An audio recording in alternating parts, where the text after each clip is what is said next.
Hello viewers, அனைவருக்கும் வணக்கம். Welcome to Gomathi. தெரிஞ்சுக்கலாம் வாங்க. இன்றைக்கி நம்ம பார்க்க போகிறது சக்கரவள்ளி கிழங்கு வச்சு ஒரு பொடி மாஸ் பண்ணலாம். ஸ்வீட் பொட்டேட்டோ ரெசிபி எப்படி பண்ணுறதுன்னு பார்க்கலாம் வாங்க. சக்கரவள்ளி கிழங்கு இப்போது நல்லாவே கிடைக்கிறது. டெய்லி உணவில் சேர்த்துக்கலாம், உடம்புக்கு ரொம்ப நல்லது. ஒரு 1/2 கிலோ அளவுக்கு வாங்கி வச்சுருக்கேன். இதில் இல்லாத சத்தே இல்லைங்க. பவர் ஹவுஸ் ஆஃப் நியூட்ரியன்ஸ் சொல்லலாம். ப்ளட் சுகருக்கு நல்லது. கட் ஹெல்த்தை நல்லா இம்ப்ரூவ் பண்ணும். கொஞ்சம் ஹார்டாக தான் இருக்கும், கொஞ்சம் கட் பண்ணி வச்சுக்கோங்க. இதை இம்யூனிட்டியை நல்லா பூஸ்ட் பண்ணும். Good for vision. Weight loss பண்ணணும்னு நினைக்கிறவங்க டெய்லி ஒரு பீஸ் 2 பீஸ் சாப்பிடலாம் தாராளமாக. ஸோ இந்த மாதிரி நிறைய சத்துக்கள் நிறைந்த இந்த கிழங்கு கண்டிப்பாக உணவில் சேர்த்துப்போம். இதை ஒரு ப்ரெஷர் குக்கரில் போட்டுட்டு தண்ணி ஊற்றிட்டு நம்ம மூடி வச்சிடலாம். நான் சின்ன குக்கரில் வைக்கிறேன், அதனால் வெயிட்டோடு வைக்கிறேன். நல்ல லோ ஃப்ளேமில் பண்ணுவோம். சின்ன குக்கராக இருக்கிறதுனால ஒரு 2-3 விசில் அலோவ் பண்ணலாம்.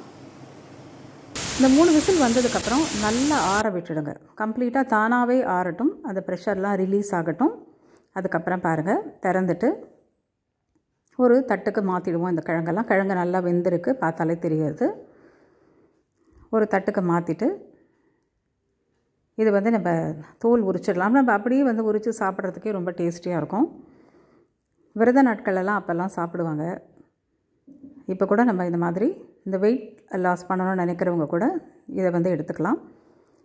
இதை தோலை எடுத்துட்டு கையாலேயே மேஷ் பண்ணிடலாம். லைட்டாக தொட்டாலே நசுக்கிடும் அப்படியே. ஸோ இப்போ இது ரெடி ஆகிடுச்சு. இதுக்கு தாளிப்பு ஒன்று வேணும். ஸோ அதனால் அதுக்கு இஞ்சி, பச்சை மிளகாய், கருவேப்பிலை 3 பொடியாக நறுக்கி வச்சுருக்கேன். ஒரு பேனை ஹீட் பண்ணுவோம். 2 ஸ்பூன் ஆயில். இது தேங்காய் எண்ணெயில் தாளித்தா ரொம்ப டேஸ்ட்டாக இருக்கும்.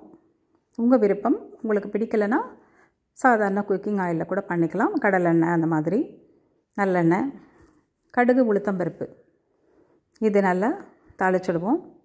இஞ்சி, பச்சை மிளகாய், கருவேப்பிலை இதையும் போட்டு நல்லா வதக்கி எடுத்துட்டு இதில் நம்ம இந்த கையால் மேஷ் பண்ணி வச்சுருக்கிற சக்கரவள்ளி கிழங்கை போட்டுடுவோம். போட்டுட்டு ஒரு தரம் கலந்து விடுங்க. நீங்கள் இதை லோ ஃப்ளேம்லேயே குக் பண்ணலாம். ஏன்னா எல்லாமே குக் ஆனது தான். ஜஸ்ட்டு நம்ம இந்த ஃப்ளேவர்ஸ் எல்லாம் ஆட் பண்ணுறோம். அதுக்காக தான் நம்ம இந்த பேனில் போட்டு பண்ணிட்டுருக்கோம். ஸோ இது கூட நம்ம 1/2 ஸ்பூன் மஞ்சப்பொடி, பெருங்காயப்பொடி ஒரு 1/2 ஸ்பூன் சேர்த்துக்கலாம். உப்பு, இதுக்கு வேணுங்கிற உப்பு நான் ஹிமாலயன் பிங்க் சால்ட் சேர்க்குறேன். கலருக்காக ஜஸ்ட்டு ஒரு 1/2 டீஸ்பூன் காஷ்மீரி சில்லி பவுடர். இது டோட்டலி ஆப்ஷனல் தான். இதெல்லாம் போட்டுட்டு நல்லா மிக்ஸ் பண்ணுங்கள், நல்லா கலந்து விடுங்க. இது ஜஸ்ட்டு எல்லாம் சேர்ந்து கம்பைன் ஆகணும், அவ்வளோதான். கம்பைன் ஆனால் பொடி மாஸ் ரெடி. இது ரொம்பவே டேஸ்ட்டாக இருக்கும்.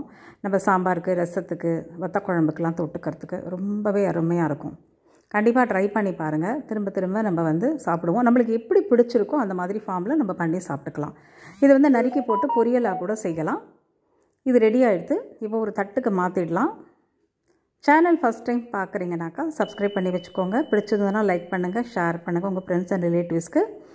உணவே மருந்து. Health is wealth. Stay healthy viewers. Thanks for வாட்சிங்.